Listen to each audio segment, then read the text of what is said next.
We tend to think and speak about thinking as if it is a process that happens uniquely inside our heads. But research in cognitive neuroscience and philosophy of mind is challenging this in-the-head version of cognition and arguing instead that cognition is not something that only happens uniquely in the head, but also requires the whole body and also elements of the environment that surrounds us. I'd like to share with you a video of a class that I taught at City University of Hong Kong, where I'm trying to engage undergraduate students with this idea. And I'm using examples to illustrate people thinking with their bodies and the local environment in everyday contexts of interaction. The concepts are embodied cognition, extended cognition, and inactive cognition. And the examples come from a new book that I'm writing for Cambridge University Press called The Body Language Myth: Understanding Gesture in Language and Communication. This video might be interesting to you if you work in an area related to face-to-face communication, and more specifically if you're interested in the relationship between body, language, cognition, and interaction. Bear in mind this is not a conference presentation, but an interactive lecture, so be prepared for quite a slow pace with lots of questions and discussion. I'll put a timestamp in the description below so that you can skip ahead to those parts that you think might be of most interest to you.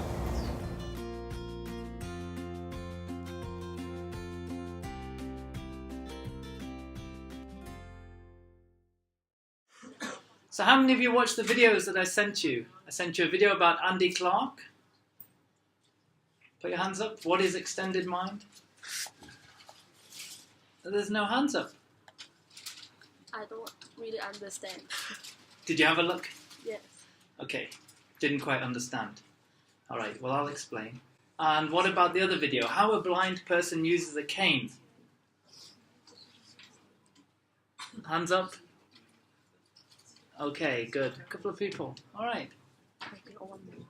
Well, that's a good start. I thought instead of giving you some reading, I'd give you some videos. Might be easier. I just want you to begin with this one, which is, where is your mind? And what does it look like? Can you try to draw a picture to give some form to this notion of mind?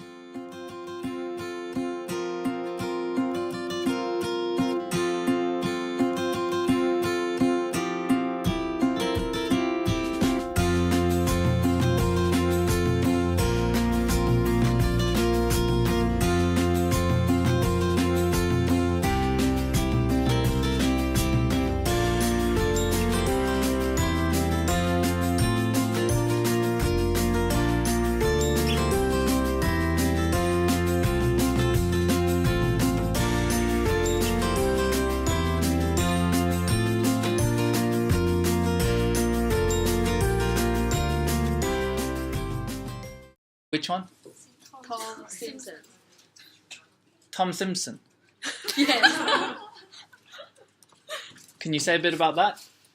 Well, it's a very, I'm not a very good drawer. Okay. I'm not a very good painter. And I just feel like, feeling like when I think of mind, I think of like feelings, thoughts, and like when you break it down, like all of this just happens in your brain.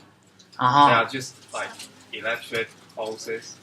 Electric pulses between neurons. Yeah. And different parts of the brain. So that's where you would put feelings and emotions. You break it down to firing of neurons inside the brain. Okay, good. Well, thank you for your brains and your minds. All right, here are the goals of today's class. By the end of the lecture, you should be able to identify different models of cognition. These will help you to understand the role of the body and the environment in basic and complex cognitive operations, such as measuring, comparing, and counting, but also writing. All right, so a cognitive operation would be something like comparing. When you compare something, that takes some cognitive energy, doesn't it? Take some cognitive energy to compare something or to count something. You have to use your brain. And hopefully by introducing you to these different ways of thinking about thinking, different ways of thinking about cognition, then they will help you have a deeper understanding of how writing can be a form of thinking. It's often said that writing is a form of thinking, but it's not at all clear what that means. But if we look into cognition and cognitive science and philosophy of mind, then we get a better idea. And also, hopefully, by introducing these models of cognition and models of the way we think, then hopefully it will just give you more insights and more awareness of the ways that we behave and the ways that we think in different kinds of social and professional situations, and just everyday interactions, whether it's cooking food or buying something from the shop, trying on some clothes, or even just tidying up a desk. Hopefully today's class will give you some ideas about how we do that with our minds and our bodies. Okay, so the background for this class is based in an area called philosophy of mind. Philosophy of mind is a branch of philosophy that's trying to digest findings of various fields of inquiry, especially cognitive neuroscience and artificial intelligence, but also linguistics, anthropology, philosophy, sociology, and history, to understand the nature of mind, to understand how we think, to understand what constitutes intentionality and what constitutes consciousness. And in particular, with increasing importance, we're interested in what role the body and the brain inside the body and the other brains and bodies with which we interact and the environment that we are interacting with them in constitutes, or what role it plays in the thought process. Okay, so a few other influences coming into this talk is a professor from University of Southern Denmark called Thomas Wieben Jensen. I met him 2 years ago, and he introduced me to this area of cognitive science called ecological cognition, which is embodied in active extended cognition. And he's published a lot of work, and some of the titles of his papers, like Doubleness in Experience or Doing Metaphor, Emotion in Languaging, and Effect and Affordances. And he's written 2 books on cognition. Another person is Bob Williams from Lawrence University. Bob Williams got a PhD in cognitive science at the University of California, San Diego. And he wrote his PhD about how people learn to tell the time. If you just think about when you want to know the time, if you have an analog watch, which has a clock hands, all you need to do, if you've learned how to tell the time, is just look at it, and you know immediately what time it is. Well, children have to learn how to do this, so he studied how teachers explain to children how to learn to tell the time, and what kind of thought processes that takes. And importantly, the role of the body and the environment in those thought processes. And then another person is David Fleming from the University of Stirling. He works in the area of film philosophy. And he's introduced me to various theories from his field, including assemblage theory, which is about how we bring things together from different realms of experience to understand how something works, and agency of objects, which is where physical material objects in our world can have their own force. And because of the way a certain room or a certain interaction is arranged, they require you to behave in certain ways. Coming out in 2020, let me introduce you to Chinese Urban Cinema, Cinematicity, Society and Millennial China. Now this is a book that builds on Dave's previous work studying the relationship between cinema and the city, but now integrates the Chinese concept of shi, which is described by sinologist philosopher François Julien as the inherent potentiality at work in configuration, and we're going to be applying that hybrid framework to analysing Chinese societies, cities, subjectivities and the interactions that we find in urban spaces set in contemporary China, especially around the city of Ningbo, where both Dave and I lived previously and worked together there. Dave was also the best man at my wedding. And he turned up in a kilt, like completely upstaged me. He was way better dressed than me. I mean, look at him. Knee-high socks, 3-piece suit, a sporran, which is that purse around his waist. And this is a dagger in his sock, because Scotsmen in their kilts, they have daggers, like knives in their socks. Yeah. And then this is also related to some work I've been doing recently, written with Dave, on real estate showrooms in China. If you go to buy real estate in China, you have to go to the showrooms where they're advertising these apartments for sale. We've written 2 articles about those, one in Social Semiotics and one in Metaphor and Symbol. So let's have a look at a quote from Zinsser, who's one of the famous stylisticians who's been recommending how to write well for years, and his book is one of the most famous on writing well. And he says, writing is thinking on paper. Anyone who thinks clearly should be able to write clearly about any subject at all. It's often said that writing is thinking. You might have heard that before. But this quote from Zinsser, there are maybe 2 problems. First of all, if you're like me, you might not feel that you think clearly about anything. So therefore, if you don't think clearly, how are you going to write clearly? And the second one, Zinsser does not explain why. Why is writing like thinking? Writing is thinking. Why is writing thinking? Unless we're happy to view this as a metaphor, then it's not at all clear how writing can be like thinking, how this process happens. Doesn't thinking happen inside the head? So how is writing like thinking? And this is where we need cognitive science and philosophy of mind. If cognition, thoughts and thinking is not in the head, then where is it? And the first answer to this question can come from cognitive science, or at least a variety of cognitive science being taken up in a field called cognitive linguistics, especially by a pioneer called George Lakoff, who was professor of cognitive linguistics at the University of California in Berkeley. And maybe you've come across one of his books, Metaphors We Live By. If you put your hand up, it's okay. Metaphors We Live By. Has anyone come across this? Women, Fire and Dangerous Things. Philosophy in the Flesh.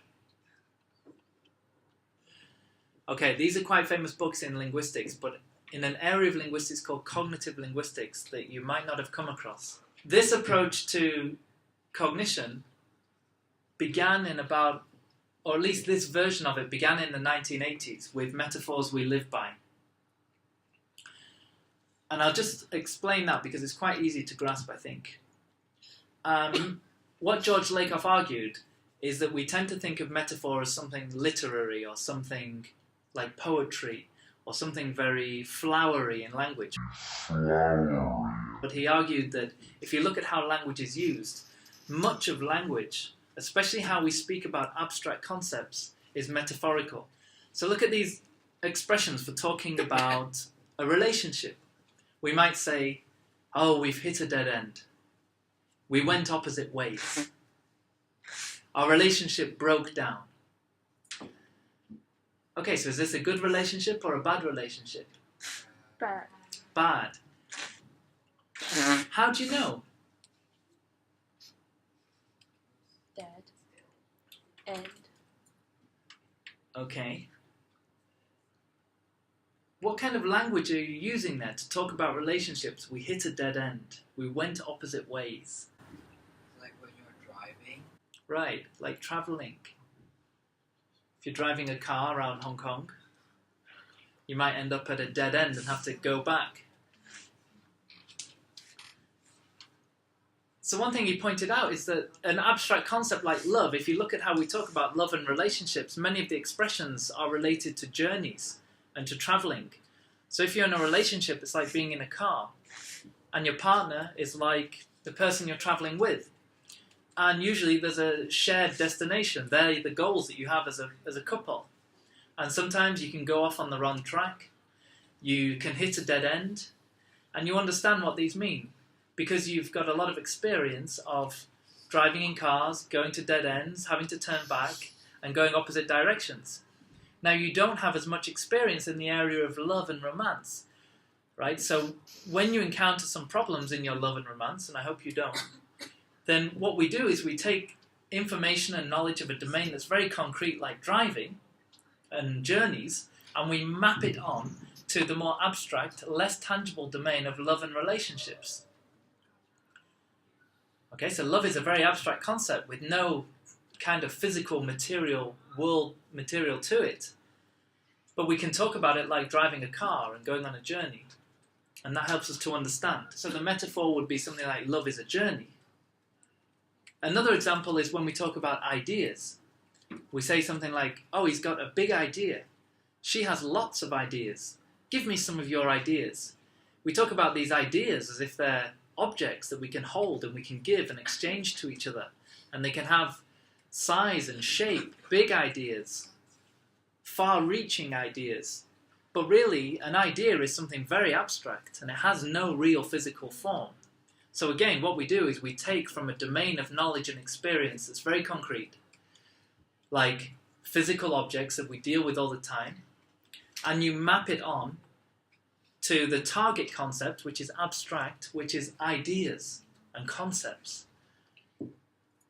And we can say that if you look at a language, how the speakers express themselves about ideas uses all this kind of concrete language, like it's a big idea, she has lots of ideas. So George Lakoff says, well, there's a cross-domain mapping process where you have a source domain which is a concrete bodily experience, sensory motor experience with physical objects in the world as one domain, and you use that to understand and make sense of a more abstract domain, like love or ideas or rhetoric or anything like that.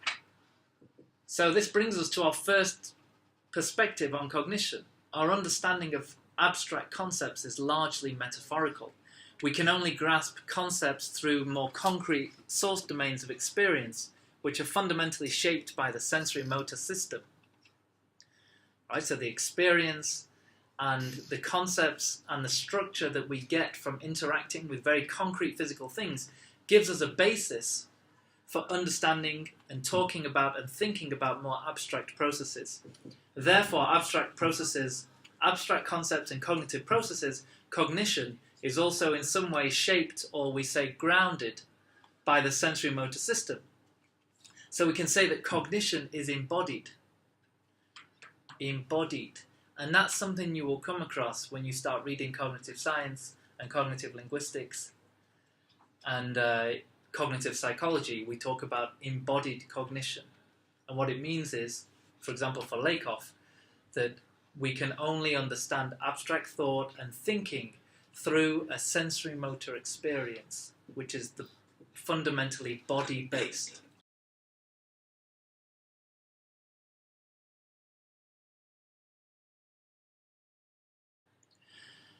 So how is cognition embodied? Well, we've just looked at basically linguistic embodied cognition, right? Language reveals that cognition might be embodied, or maybe only language is embodied.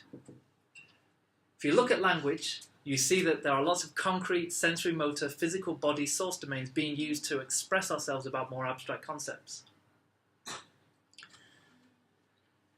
So maybe it's just language that's embodied, but not actually thought and cognition that are embodied. It might just be the way it turns up in language. But to the extent that it's possible, we can separate language cognition, linguistic cognition, and thinking for language from thinking, thought itself, and look at some activities that are less immediately obviously linguistic or less closely related to linguistic than actually studying examples of linguistic sentences, and try to see how they might be embodied as well. Okay, so we're going to be looking at actual uses of the body in interaction, and hopefully some of these examples will be very familiar to you. These are things we do every day, and the claim is that through the way we use our body we can think, or we can use our body to think and to compute and to calculate and to do cognitive things that otherwise we think would be in the brain. And I got this idea from Malaforis. Malaforis defines embodied cognition as bodily features playing a significant role in how or what an organism thinks and in how it makes sense of the world. So we have a body, very different to other animals, and our body has features, like we have hands, for example, with fingers. We have 2 ears, we have eyes, we have face, we have feet, we have upwards, we have an upright posture, we have bipedal locomotion, we can walk on 2 feet, we have arms, the hands are at the end of arms, we can reach things. These are our bodily features. And Malaforis says that they play a significant role in how or what an organism thinks, and in how it makes sense of the world. He gives the example of the hand. He says the hand, for example, is not only an instrument for manipulating an externally given objective world by carrying out the orders issued to it by the brain. So, for example, I can think to myself, okay, adjust the light here, and then my hand can come out and adjust this light. So that's an example of the hand being an instrument manipulating an externally given objective world by carrying out orders issued to it by the brain, right? But he says that we must also recognize our body parts and our manipulation of them as one of the main perturbatory channels through which the world is perceived and classified. So we're not just holding and manipulating things based on orders coming from the central nervous system. We are actually using the hand to gather information about the world, and as we're gathering that information, we're already structuring it into categories and classifying it for whatever purposes we need that information for. So just to point out some research from cognitive science, Prusniski and Johannesson showed that peripheral neuronal mechanisms function not only to send signals to the brain that something has touched the skin, but also process geometric data about the object touching the skin. Okay, what this means is that when you touch something, your hand sends signals back to the brain, not only that you're touching something, but the size and shape and qualities of what you're touching. So it's not just a one-directional process of the mind telling the hand what to do. The hand is sending information back to the brain about the size, the shape, whether it has edges, what kind of material it is. Right? So I want to give you some examples of this, because I think some examples will make it really clear how we can use our hands, not just our hands, but also our bodies, for processing information in ways that are similar to calculating or to very clear cognitive processes.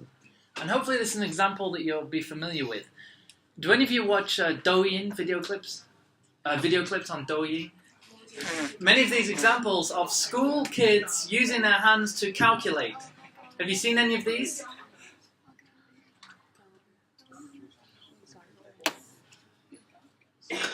Yeah, Brian, what's that? Can you show the class? Using the hand. And what are they doing? Click, click, click, click. What's that? All right, let's have a look at one.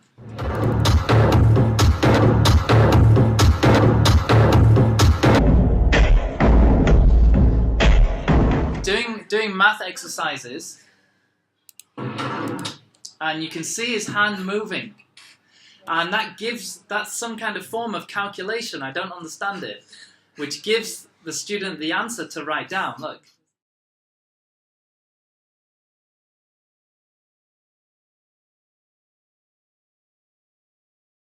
And there are lots of examples of this, and people are trying to make a parody of it. So as you'll see now, they kind of make a joke about this.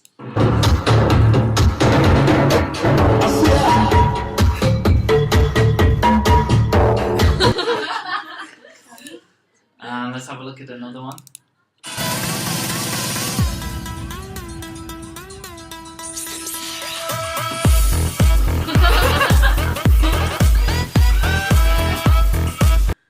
Okay, another one.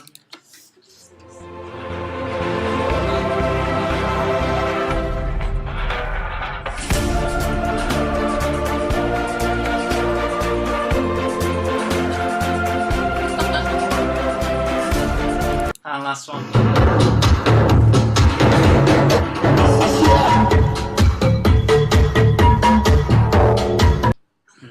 Douyin. Okay, so this seems to be a conventional, obviously they're joking about this, but there are lots of original videos of children doing this. Is it something that they're taught to do in school for counting numbers? Not sure? Well, do you know any other ways of using the hand like that that you can use to calculate things? For example, in England, you can use a fist like this to tell you which months have how many days. Yeah. Yeah, we have it in Hong Kong. Okay, Hillary, can you show that one? 一月大，二月小，三月大，四月小，五月大，六月小，七月大，八月大，九月小，十月大，十一月小，十月大. So it's about like how many days in a month. Mm. Yeah, if it's that, it means 31 days, like excluding Tuesday. Tuesday. Excluding February. Right, that's very hard to remember, isn't it? So the hand, the way it's structured with knuckles and dips, provides a structure, like a concrete source, for you to use to help you to think, or help you to remember. Evelyn? Maybe this, it just reminded me of something now. There's a scene in Inglourious Bastards where they are trying to infiltrate a Nazi group, and it works until the guy goes like this, and then they realize that he's not one of them, and they later on go to the woman and be like, you know, you told us this would work, what happened? You set us up. And she goes, no, you went like this. In Germany, they go like this. Aha, right. This is how your confidence level drops, because instead of going like this, you went like this. Right, so they're also culturally specific, Yeah. because he was trying to pull off being a German, wasn't he? Yeah. Yeah. New German, it went really well, and everybody was having a Yeah. good time, and then he went like this, and then Yeah. she goes, no, Yeah. you slipped up. They said something like cognition. It's a small thing, but it was like the biggest mistake. Okay, and it shows that these practices for either representing numbers, like whether you hand numbers like this or like this, are culturally specific. Now, what he's doing in that film is he's just using the fingers to show a number, like 3. And ordering a drink. And ordering a drink. Okay, so to achieve a function. But in this video, it's a much more complex task, which involves calculation. Right, so this is just saying, I want 3.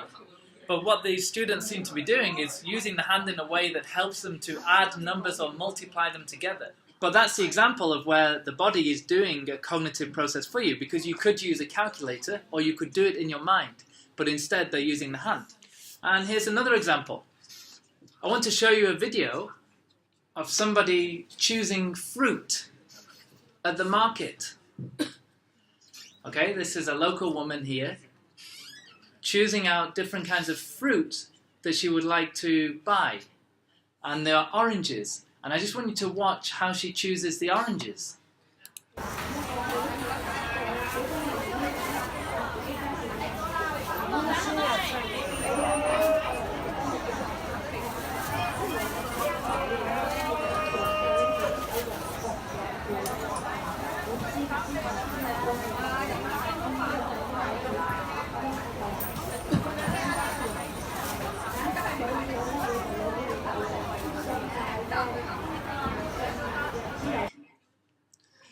Okay, so how is she deciding what kind of fruit to take? Which ones? By the weight.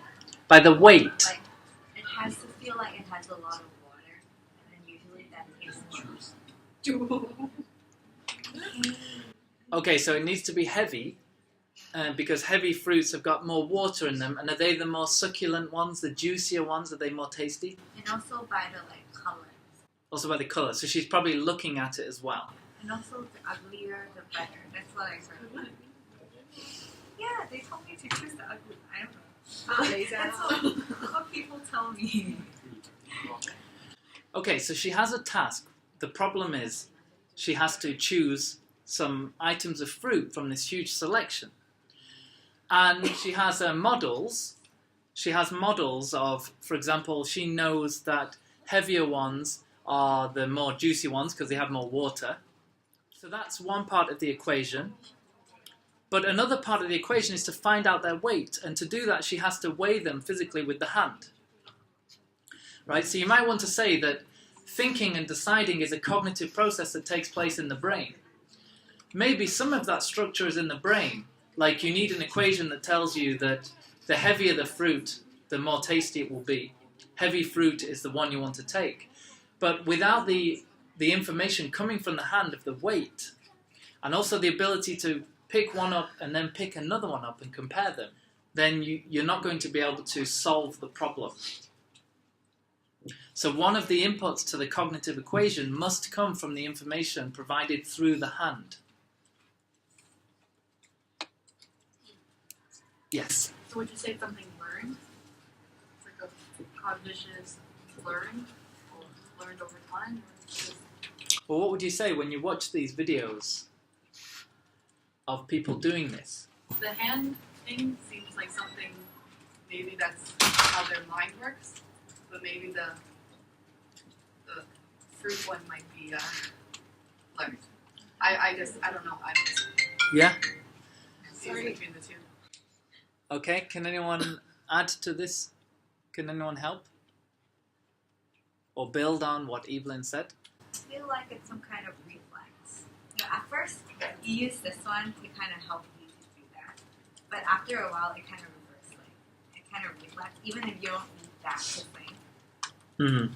Even if you can like process everything inside your mind, you still do that because of Mhm. reflex. But how would you know which ones were the good ones to take? Your hand kind of remember the way, Mhm. muscle memory. Muscle memory. And this question of whether something is learned, where do you think that she learned how to weigh this fruit? Or where do you think that she learned whether that heavy fruit is better and that heavy fruit is heavy because it has more juice? By experience. By experience? Yeah. But what kind of experience? Like maybe before she has got some good fruits that are heavy, so she would associate the heavy fruits with good fruits. Mm-hmm. Okay, good. So through a process of trial and error, she now knows what kind of feeling of the fruit will be a good one. That would be one way, through trial and error.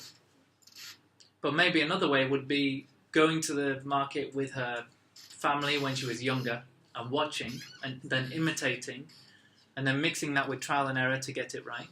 Part of the conceptual equation must be learned because, for example, I didn't know that good fruit is heavy and that it's heavy because it has more juice. I didn't know that. And that's why I always get told off when I go and do the shopping. Because I come back with fruit that is rubbish, apparently.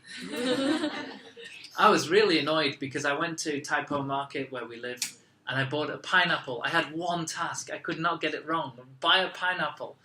So I went to the fruit shop and I asked the owner, please, can you help me choose a pineapple? And he said yes. And he gave me one and I didn't even look at it. I didn't think. Completely trusted him. And I took it back home and I got a big telling off because it was rubbish. It was really bad fruit. Like the bottom of it, which I didn't look at, was mouldy.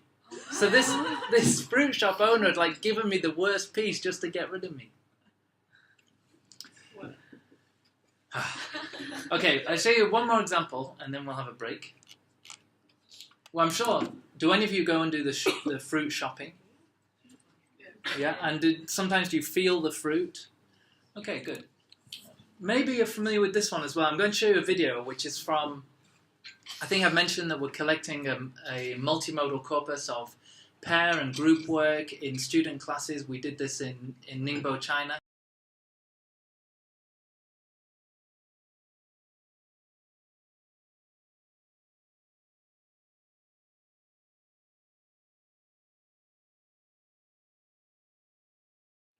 It's an English language teaching class, so they've been working in groups, and now the teacher is about to say, the teacher says, okay, I want you to move around the room. I want one group member to move anti-clockwise.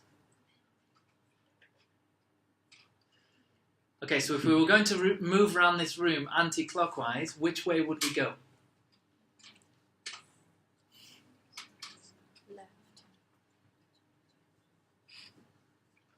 Okay, let's see, because that's a problem that she has to solve.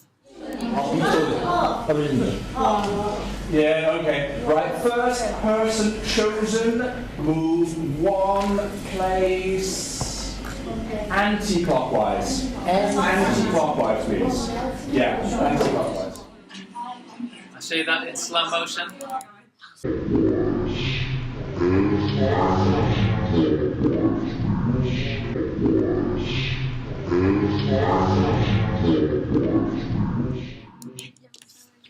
Okay, what does she do? Circle. Circle with a hand. What is she doing here? Clockwise. Doing a clock? When she's trying to follow the path, so at first she goes clockwise, and then she goes, oh, anti, so it goes like that. Okay. Anyone else? I do that also. You do that as well? Yes. And why do you do that? Because I never remember what is anti-clockwise, so I have to do the clockwise to remember. Oh, just opposite. Okay. Yeah, that seems exactly what she's doing, right? She doesn't know anti-clockwise, but she knows clockwise. So first of all, she needs to find clockwise, and then once she's done that, she will know anti-clockwise, which is the opposite. Okay, so in order to do that, she obviously has some kind of conceptual model of the clock face. And that motivates her first embodied movement, which is in the direction of a clock. And once she gets that, then she is able to go the other way. She's able to calculate anti-clockwise based on her bodily experience of clockwise. So that's another way that cognition can be embodied. Finding direction is a cognitive task, and it involves bringing together models that you might have, for example, about direction and about time, with the body moving in a particular way. Okay, so starting with the embodied cognition of the cognitive linguists, Lakoff and Johnson have shown that to conceive of and express abstract concepts, we rely on concrete source domains of sensory motor structure and experience leading to embodied language. And this is what you see in what they call metaphors we live by. But the body is also available for and implicated in tasks that are not as overtly linguistic, like measuring, comparing, counting and quantifying, weighing and finding direction. And we wouldn't want to say that these tasks are not cognitive in nature. They obviously require some kind of brain power, but what you see is how people solve them is by using the body in particular ways. So that's an example of embodied cognition. So we'll have a nice 10-minute break.